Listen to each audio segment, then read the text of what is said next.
Assalamualaikum anak-anak. Hari ini kita akan belajar tentang Khulafaur Rasyidin. Khulafaur Rasyidin ada 4. Yang pertama Abu Bakar As-Siddiq, yang kedua Umar bin Khattab, yang ketiga Utsman bin Affan, dan yang keempat Ali bin Abi Thalib. Yang pertama yaitu Khalifah Abu Bakar As-Siddiq. Abu Bakar dilahirkan 2 tahun setelah tahun gajah yang bertepatan dengan tahun kelahiran Rasulullah SAW. Nama asli Abu Bakar adalah Abdullah dan diberi julukan Abu Bakar. Nama lengkapnya adalah Abu Bakar bin Abu Quhafah bin Murrah bin Ka'ab bin Lu'ay bin Ghalib bin Fihr. Pengangkatan Abu Bakar As-Siddiq yang bermula dari pertemuan di Saqifah Bani Sa'idah tersebut didengar oleh Muhajirin. Maka Abu Bakar, Umar diikuti sahabat yang lainnya menuju Saqifah Bani Sa'idah. Muhajirin dan Ansor merasa berhak atas kepemimpinan itu. Maka Abu Bakar berkata, "Baik kami dari golongan Muhajirin maupun kalian golongan Ansor merupakan saudara satu agama yang senantiasa menyuruh kepada kebaikan, melawan kebatilan. Jika kalian menyebutkan tentang kebaikan-kebaikan yang telah kalian lakukan, maka begitulah kenyataannya." Kemudian Umar membaiat Abu Bakar diikuti kaum muslimin. Dengan demikian selesai dan sempurnalah pembaiatan Abu Bakar karena mayoritas kaum muslimin membaiat, di mana para sahabat berkemuka saat itu berada di Madinah, kecuali Ali bin Abi Thalib yang sedang mengurus jenazah Rasulullah SAW. Masa kepemimpinan Abu Bakar yang sangat singkat, yaitu 2 tahun, 3 bulan, 10 hari, digunakan untuk menata kembali akidah kaum muslimin setelah tergoncang dengan kepergian Rasulullah SAW. Abu Bakar wafat pada 21 Jumadil Akhir tahun 13 Hijriah atau 22 Agustus 634 Masehi setelah menderita sakit selama kurang lebih 15 hari lamanya. Kemudian beliau dimakamkan di kamar Aisyah di samping makam Rasulullah. Kebijakan Abu Bakar As-Siddiq. Yang pertama yaitu peristiwa riddah. Meninggalnya Rasulullah SAW banyak menimbulkan gejolak di kalangan umat Islam. Salah satunya adalah kaum murtad. Mereka menyatakan keluar dari Islam dan juga yang masih beriman dan menjalankan sholat tetapi tidak mau menunaikan zakat karena beranggapan bahwa meninggalnya Rasulullah SAW berarti menggugurkan kewajiban mereka untuk menunaikan zakat. Karena itu mereka menentang Abu Bakar. Yang selanjutnya yaitu kodifikasi Al-Quran. Munculnya perang riddah menimbulkan banyak korban termasuk para penghafal Al-Quran. Kenyataan ini sangat mengkhawatirkan dan merugikan. Oleh karena itu, Umar bin Khattab mengusulkan kepada Abu Bakar untuk mengumpulkan tulisan-tulisan Al-Quran menjadi satu buku. Khalifah Abu Bakar kemudian menunjuk Zaid bin Tsabit untuk memimpin pengumpulan ayat-ayat Al-Quran tersebut. Zaid bin Tsabit ditunjuk karena ia adalah sosok pemuda yang cerdas dan berpengalaman mencatat ayat-ayat Al-Quran. Yang selanjutnya yaitu perluasan wilayah. Beliau mengirimkan 5 divisi pasukan, antara lain 1. Abu Ubaidah bin Jarrah, sahabat yang dijuluki Amin Hizbi al-Ummah, orang yang terpercaya dari umat Islam, dikirimkan ke Hims dan Humah.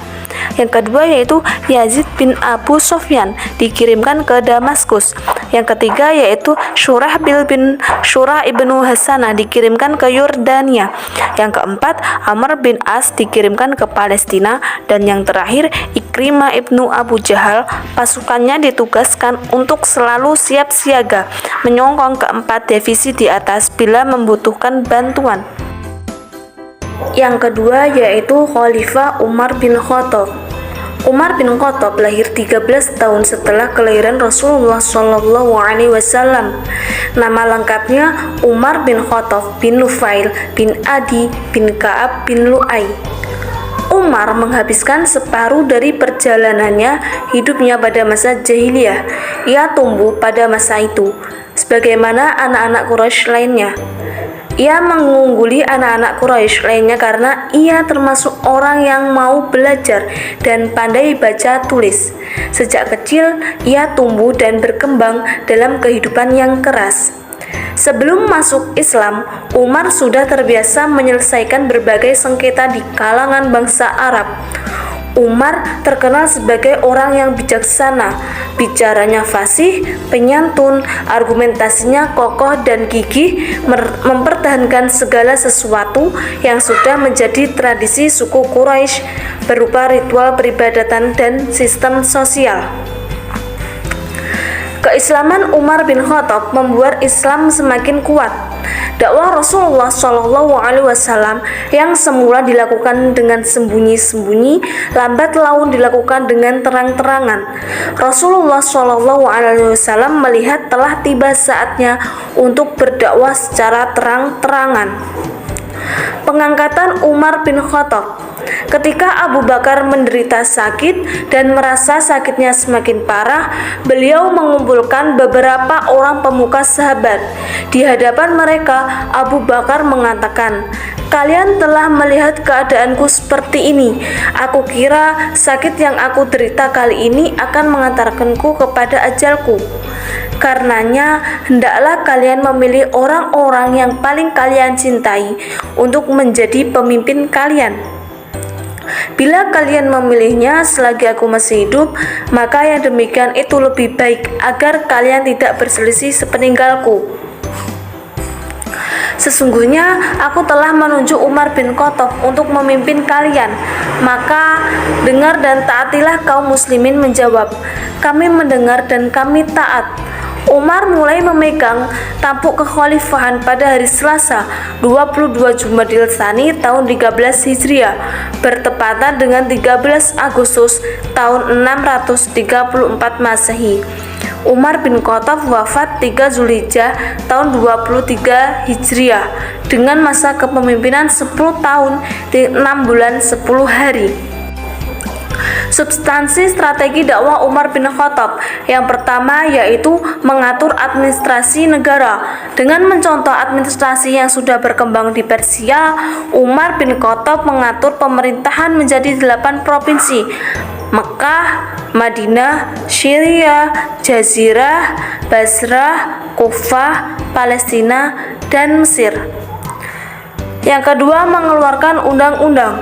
Pada masa Umar, mulai diterbitkannya undang-undang dengan mengadakan kebijakan peraturan perundangan mengenai ketertiban pasar, ukuran dalam jual beli, dan mengatur kebersihan jalan pasar.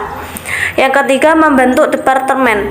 Beberapa departemen yang didirikan untuk menyongkong roda pemerintahan adalah jawatan kepolisian yang bertugas menjaga keamanan dan ketertiban, penertiban sistem pembayaran gaji dan pajak tanah, mendirikan pengadilan dalam rangka memisahkan lembaga yudikatif dengan eksekutif, departemen pekerjaan umum, dan mendirikan Baitul Mal yang pada masa Umar mulai diterbitkan mata uang dan juga ditetapkan tahun Hijriah dengan perhitungan hijrah Rasulullah SAW ke Yasrib sebagai tahun pertama Hijriah.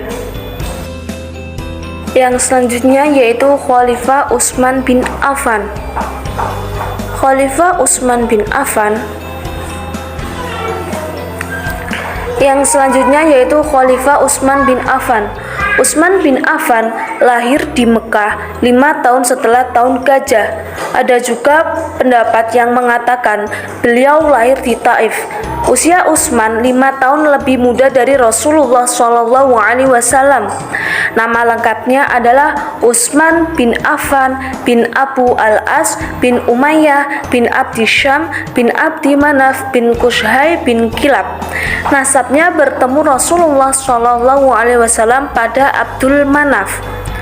Utsman bin Affan termasuk as-sabiqunal awwalun atas ajakan Abu Bakar. Rasulullah kemudian menikahkannya dengan putri beliau bernama Ruqayyah. Ketika kaum musyrik Quraisy menyiksa kaum muslimin, Utsman hijrah bersama istrinya ke Habasyah, kemudian kembali ke Mekah sebelum peristiwa hijrah ke Madinah. Pengangkatan Utsman bin Affan.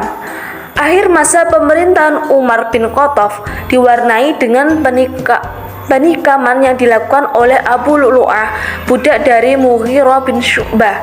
Setelah peristiwa penikaman itu, Umar merasa ajalnya semakin dekat.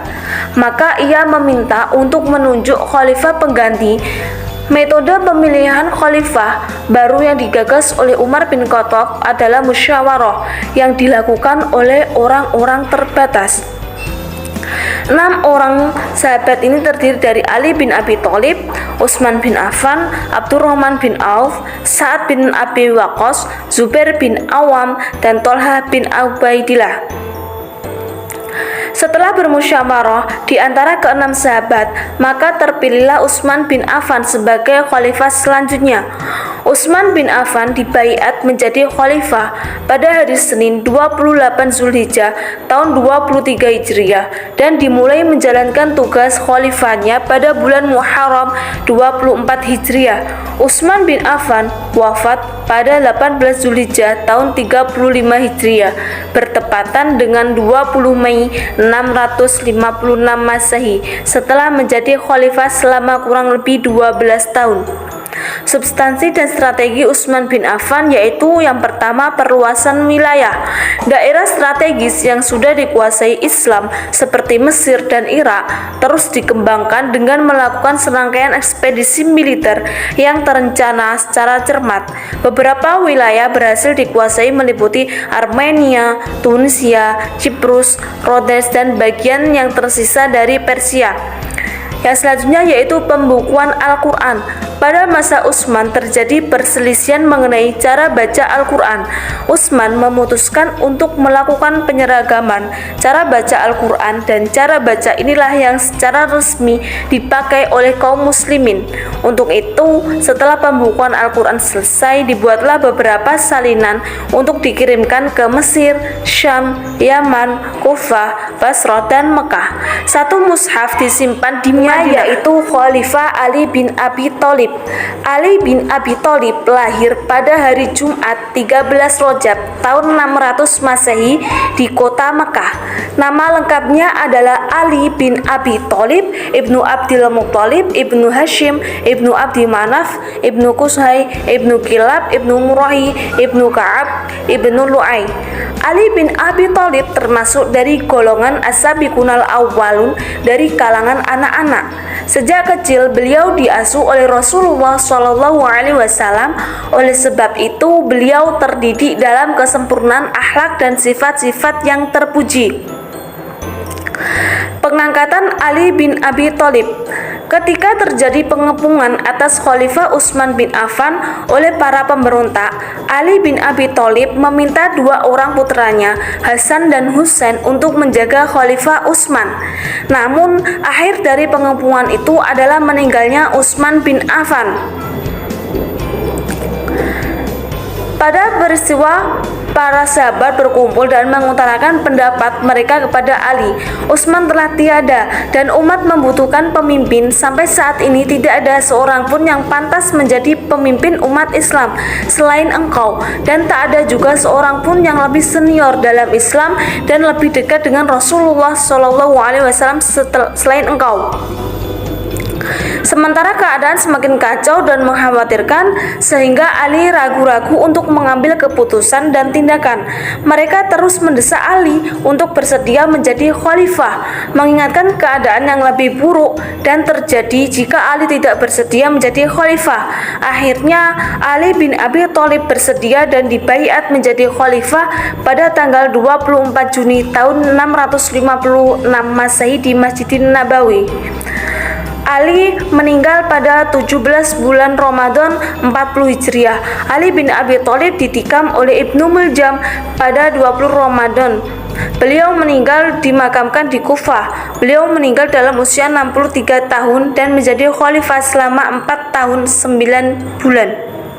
Substansi dan strategi dakwah Ali bin Abi Thalib.